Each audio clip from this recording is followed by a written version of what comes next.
మూడేళ్ల క్రితం icon star Allu Arjun, Sukumar కాంబినేషన్లో తెరకెక్కిన సినిమా 'పుష్ప 1' యావత్ భారతదేశాన్ని ఊపేసిన సంగతి తెలిసిందే. ఎర్రచందనం స్మగ్లింగ్ చేసే ముఠాల మధ్య జరిగిన గ్యాంగ్ వార్ ఇతివృత్తంతో పీరియాడికల్ మూవీగా తెరకెక్కిన ఈ సినిమా బ్లాక్ బస్టర్గా నిలిచింది. 400 కోట్లకు పైగా వసూలు సాధించి అత్యధిక కలెక్షన్లు సాధించిన భారతీయ చిత్రాల లిస్టులో స్థానం సంపాదించింది. బాలీవుడ్లో అయితే ఏమాత్రం అంచనాలు లేకపోయినా బరిలో దిగి హిందీ బెల్ట్ను ఊపేసింది. ఈ సినిమాలోని డైలాగులను రాజకీయ నాయకులు కూడా ప్రస్తావించారంటే పుష్ప మేనియా అర్థం చేసుకోవచ్చు. దీంతో ఈ మూవీకి సీక్వెల్గా తెరకెక్కుతున్న పుష్ప 2 కోసం దేశ ప్రజలు ఆసక్తిగా ఎదురుచూశారు. స్వాతంత్ర దినోత్సవ కానుకగా ఆగస్టు 15న పుష్ప 2ని విడుదల చేస్తామని చిత్ర నిర్మాణ సంస్థ మైత్రి మూవీ మేకర్స్ ప్రకటించింది.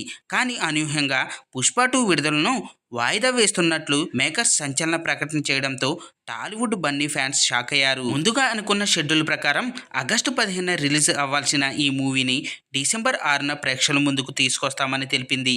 అయితే పవన్ కళ్యాణ్కు ఆయన అభిమానులకు భయపడే పుష్ప 2 రిలీజ్ను వాయిదా వేసినట్లుగా సోషల్ మీడియాలో గుసగుసలు వినిపిస్తున్నాయి. ఇంతలోనే సుకుమార్, అల్లు అర్జున్ల మధ్య కూడా విభేదాలు చోటు చేసుకున్నాయని పుకార్లు వినిపించాయి.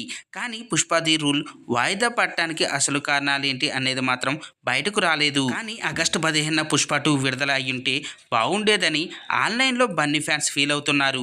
పుష్పగాడు పక్కకి తప్పుకోవడంతో చిన్న పెద్ద సినిమాలు ఈ డేట్ని లాక్ చేసుకున్నాయి. Mister Bachchan, double smart, Thangalaan, ఆయ్ సహా పలు చిత్రాలు ఆగస్టు 15న రిలీజ్ అయ్యాయి. సోషల్ మీడియాలో వైరల్ అవుతున్న న్యూస్ను బట్టి ఈ సినిమాలు మిక్స్డ్ టాక్ తెచ్చుకున్నాయని అంటున్నారు. అయితే పర్లేదని జనం ఫీల్ అవుతుండడంతో 4 రోజుల పాటు బాక్సాఫీస్ కలకల్లాడతాయని, తద్వారా నిర్మాత సేఫ్ జోన్లోకి వస్తాడని ట్రేడ్ వర్గాల అంచనా. ఫ్రెండ్స్, దీనిపై మీ అభిప్రాయాలు కింద కామెంట్స్ రూపంలో తెలియజేయండి.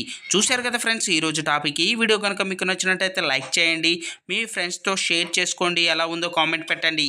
అలాగే సబ్స్క్రైబ్ చేసుకోవడం మాత్రం మర్చిపోవద్దు ఫ్రెండ్స్.